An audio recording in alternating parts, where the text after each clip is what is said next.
ডাক্তারবাবু, আপনি আমার তনয়াকে বাঁচান। সিরিয়াস কন্ডিশন, আমি পারবো কিনা জানি না, আপনারা বাড়ি থেকে ভগবানকে ডাকুন।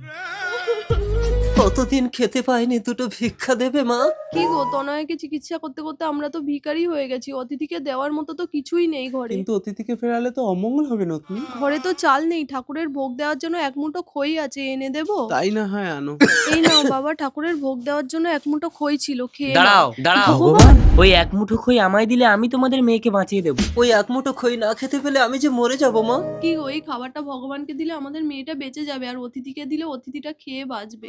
কিছু পাওয়ার আশায় কাউকে কিছু দান করতে নেই নতনি। তাছাড়া যে আগে চেয়েছে তাকে না দিলে যে অধর্ম হবে। ধর্মকে বাঁচাতে গেলে কিন্তু তোমার মেয়ে বাঁচবে না। ধর্মের জন্য আমি নিজের প্রাণ পর্যন্ত দিতে পারি ভগবান। ঘরে এসো বাবা, খাবারটা খেয়ে নাও। ভগবানকে অবহেলা? তনয়া, নতনি বেরিয়ে এসে দেখো, তনয়া সুস্থ হয়ে গেছে। তনয়া! একদম অবাক জাদু, বিনা ওষুধেই তনয়া সুস্থ হয়ে গেল।